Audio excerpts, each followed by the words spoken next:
Hey girl, hey, and welcome to the Self-Love Fix podcast, where we get relatable, we share tea, and we support each other on this journey of self-love, self-worth, personal development, self-esteem, and self-care.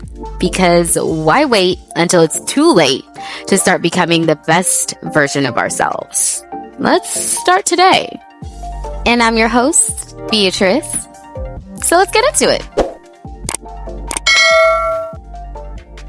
Hello, and welcome back to the Self-Love Fix.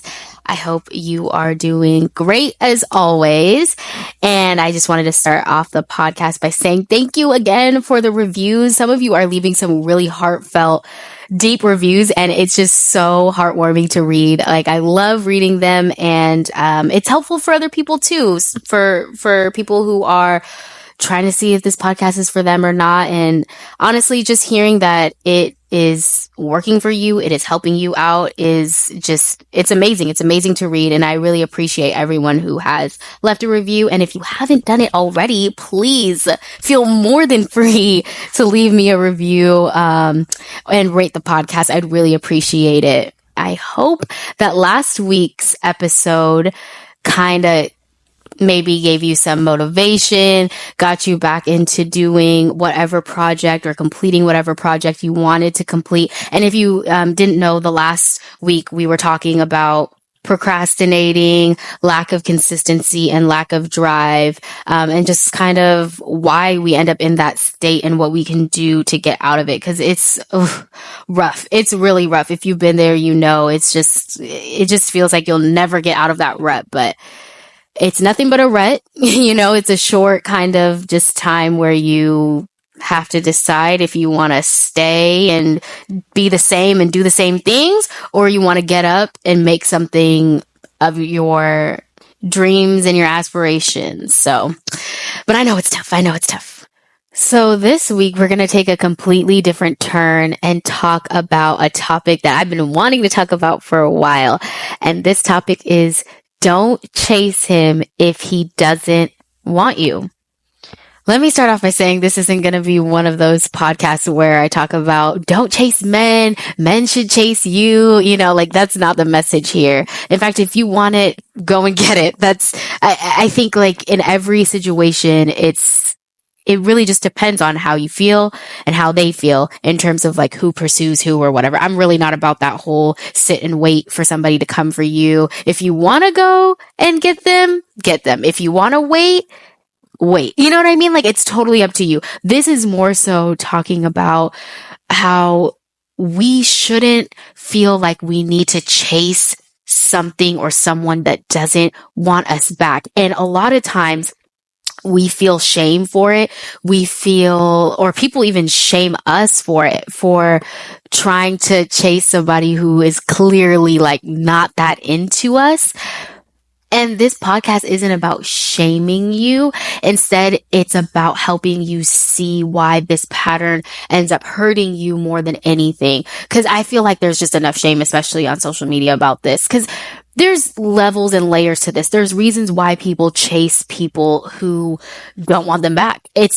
You would think it's kind of like common sense, like, oh, you know, the person doesn't want you back. Why do you keep going to them? But honestly, I'll even share some of, like, the reasons why I used to do it. There's really just different reasons why somebody might do that. But does that mean it's okay? Does that mean it's healthy? No.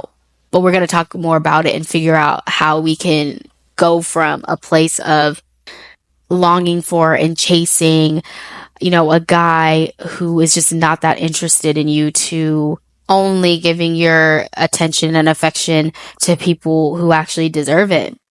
So have you ever dated a guy or talked to a guy or anything like that and find that you're really engaged, you're wanting to get to know them, you're asking all these questions, you're, you know, giving them your time, and you feel like you're just not getting that back, or you feel like they're giving some effort back, but it's just not at the same level as you. It's just kind of like, they're just kind of there, kind of going with the motions. You know, they're not exactly not withdrawing. I mean, they're not exactly withdrawing, but they're not exactly giving you the same kind of energy you're giving them, kind of a thing. Or even just vice versa. They flat out aren't giving you any kind of attention. They're just kind of, they like respond to you, but it's like one word answers, or they're just not really doing too much, just not giving effort at all, kind of a thing. But you still feel like you just, for some reason, want to keep pursuing them, or for some reason, you just really want to get to know them more. One of the reasons I think that we might do this is because of just kind of seeking that validation. Whether or not we realize it, sometimes we can end up perceiving this person not responding to us in the way that we want them to, or not engaging with us in the way that we want them to be a form of rejection. So us pursuing them even more so, or trying to keep the conversation going even when they're not really even too much doing the same with us, it's kind of a way for us to see if we can be accepted in some way. It's crazy, but rejection, or the feeling of rejection, really plays a big role in this. And we might not actually like realize this on a conscious level that we feel rejected, but our attempt at trying to get these people to almost like us or to want to be around us by reaching out to them, even when they're not trying to reach out back to us, is really us trying to feel accepted or trying to change the narrative because we feel rejected. To some people, that's a painful experience, even though it's something as small as, just some guy that's not giving you the attention that you need. To some people, it's just not an easy thing to bear. And I was one of those people. I mean, definitely, like in college, I could not bear the thought of someone just rejecting me, especially if they previously had shown me that they cared about me, or they had shown me that they were here for me. And then out of nowhere, I'm experiencing them withdraw. Like, to me, I just could not bear the thought, like, oh my gosh, they're rejecting me. They're rejecting me. I have to fix this. I literally thought that it was my job to fix my feeling of rejection by trying to get the person who rejected me to accept me. It's like crazy when you actually think about it. But, when you're experiencing it, it makes perfect sense for some reason. I remember there was this one guy that I dated for a short time, thankfully, that, in the beginning, he was all really nice. He was super charming. He was texting me every other day, or calling me every other day, really. And then out of nowhere, he just dropped all of it, like all of it, for no reason, just stopped. And at the time, it drove me crazy. I was just like, how do you just go from talking to someone nearly every day to just saying nothing? And honestly, at the time, I really thought, okay, what you won't do is make me feel rejected. So what I'm going to do is get crazy and start blowing up your phone. Not blowing up your phone. I didn't do that. It was more like I just texted him every other couple of days, like, hey, like, what's going on? Like, kind of a thing. And he just completely changed. Like, he would respond to me, but it would be very flat or very dull, kind of no emotion. And I just couldn't understand it. It drove me crazy. And I was like, I have to understand. I have to figure it out. I have to have control over the situation. And now looking back on it, I'm just like, oh no, that's not how we deal with it. If people want to leave, let them leave. Like, we can't try to make sense of it. We can't try to get them to get back to how things were. That's not how it works. Everything outside of you is outside of your control. If somebody wants to be in your life one day and like all in it, all for you, and then the next day they just don't for whatever reason, let them. Just let them. Because that's not for you to figure out. And it has absolutely nothing to do with you. It's whatever's going on with them that made them be inconsistent like that and not be communicative. First of all, is communicative a word? Because sometimes I just be making up words. Let's just say if they're not being in good communication with you or anything like that, it has nothing to do with you. It's just the way that they're functioning as a human being. And do you want that? And that's something I didn't have the ability to ask myself back then. Like, I didn't have the ability to be like, okay, he's not being consistent with you. He's not treating you the way you want to be treated at this point in time.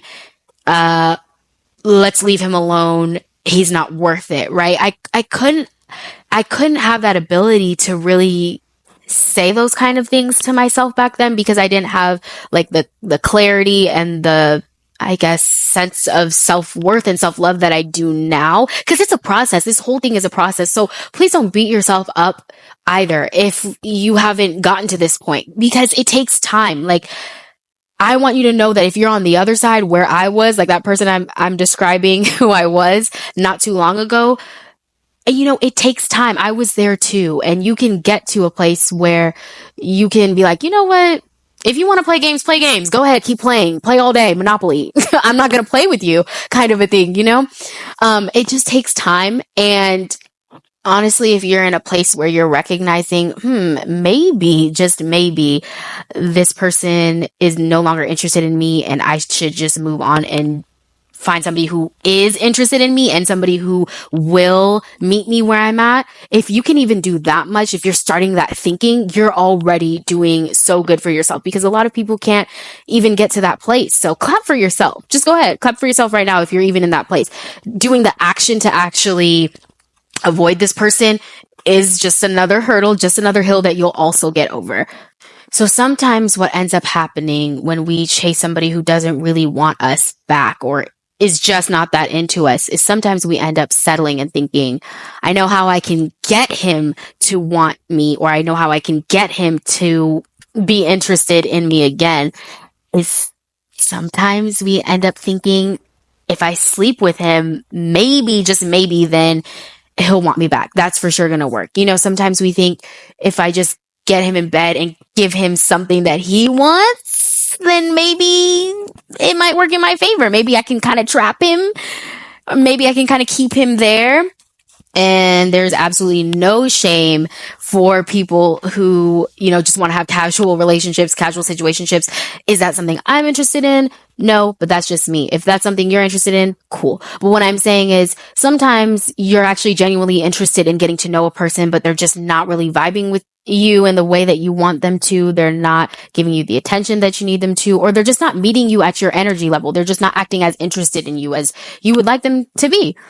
Sometimes we think that we have to sleep with them to get that attention, to get that affection. And then what ends up happening is, you know, another cycle of hurt and rejection because some of these guys will really just hop on. They'll have no problem contributing to confusing your feelings and confusing your emotions by sleeping with you, even though they know you're interested in them and they know they're not interested in you back. And they're just like, well, whatever, let me just hop in bed with her and that'll be it. I'm not even going to talk to her after that. I'm going to just let her go. And then, you know, if they don't text you or call you after, it continues to hurt, doesn't it? Like it makes you feel even more rejected and it makes you feel even more sad. I've definitely been there myself. I really try to convince myself that, oh, if I just do this one thing, if I just do this, then maybe he'll realize just who I am and how he needs me in his life. Yeah, that's definitely not how it works. If people can't see you for who you are and they can't recognize your worth from day one, they're never gonna see you or recognize your worth. They're just not.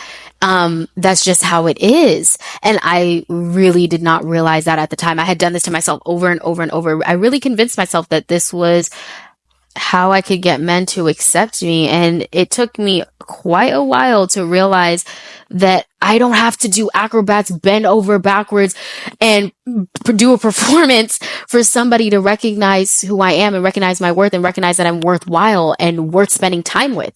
I don't have to. I really shouldn't have to do a performance. You know what I mean? Like, you shouldn't have to feel like you have to take extra steps or do things you're not necessarily ready to do, or act like somebody you don't want to act like to get somebody to want to spend time with you. It should just be that you talk with them, you speak with them, and if they see in you what you see in yourself, they'll let you know right away. I mean, they won't tell you like, all these lovey-dovey things right away. But what I mean is like, they'll let you know that they see you in the way that they treat you. That's really just it. I think a lot of times we try to complicate like, oh, well, maybe he's just kind of shy, or, oh, well, maybe he's just not the, texting type. No, It's not, trust me, it's not, oh, he's not the calling type. He's not the texting type. Oh, maybe he's just shy. Oh, maybe he just doesn't really know how to. No, he knows how to. He's just not that interested in you. And it's a hard pill to swallow, especially if in your life you've been rejected a lot of times, or you felt rejected a lot of times. It can be painful to experience that yet again from people you're actually interested in. That's a different kind of painful rejection. You know, when you're interested in someone and then you realize they're just not that interested in you. But we can't be for everybody. At the end of the day, we can't be for everybody. Not everybody's going to like us. It says nothing about our appearance. It says nothing about who we are, you know, deep down inside, like our character. It just means that you just might not be for a particular person, and that's okay. But you will be for somebody. It might take time, but you'll find that person, or that person will find you. But you don't have to bend over backwards, do some acrobats, and try to decode a text message or decode a phone call to figure out, you know what I mean? I feel like that's something we feel like we have to do, that we have to decode these phone calls and text messages like, oh, I wonder what he thinks about me. Trust me, it'll be very clear. It's very clear. Think about when you like somebody, or think about when you're interested in somebody. Isn't it clear? Now, when you're a child, you know, it might not be as clear, right? We're kind of coy. We don't really want to tell people how we feel. But when you're in your 20s or your 30s and you're grown, you're pretty clear about how you feel. And it's the same thing on the other side, with these men, that they can be clear too. So you don't need to feel like you have to make excuses for how they interact with you. If they like you, it's going to be clear. If they're interested in you, it's going to be clear. And if they're not clear, well, then good. Then you don't need to waste your time. In fact, thank them. Thank them for not being clear so that you can be on your way and find somebody who is clear, because you deserve that. You deserve somebody who is open with their communication about how they feel, because who wants to be in a relationship anyways with somebody who you have to decode how they feel, or you have to try and decide if they actually care about you, kind of a thing. We're not doing that no more. We're not doing that. Sorry, I just felt it in my spirit because I realized how much I actually really am serious about this. I'm not doing it, and you shouldn't do it either. You know what I mean? Like, I just feel like we deserve to have that clarity. Another thing that might cause you to feel like you need to chase somebody who just isn't trying to chase you back is if you have maybe an anxious attachment style.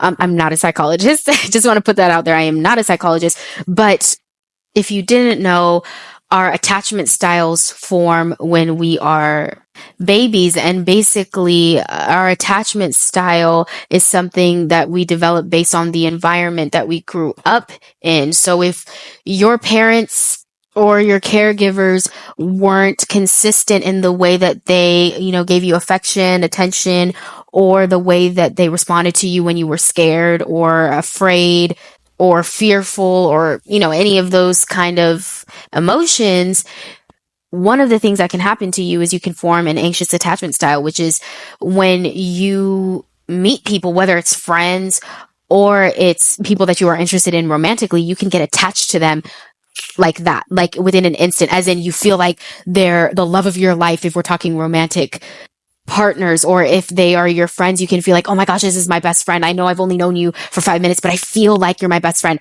So that anxious attachment style can cause you to feel like you need to chase someone that is clearly not, you know, responsive or not wanting to chase you back, because in your mind, you've attached to them on sight.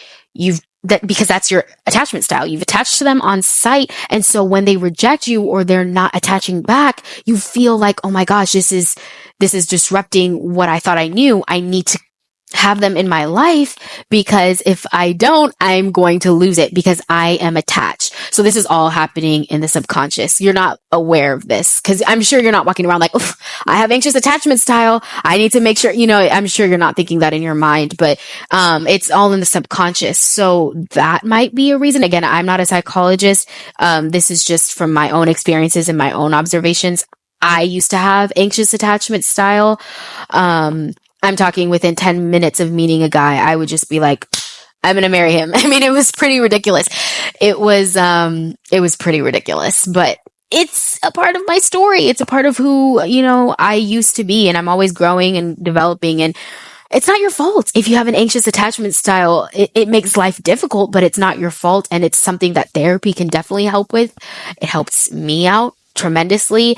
And, but yeah, that's just another idea that might be something that could be causing you to feel like you need to chase someone. If ever you were wondering, why do I keep chasing these people? I know that they're not interested in me.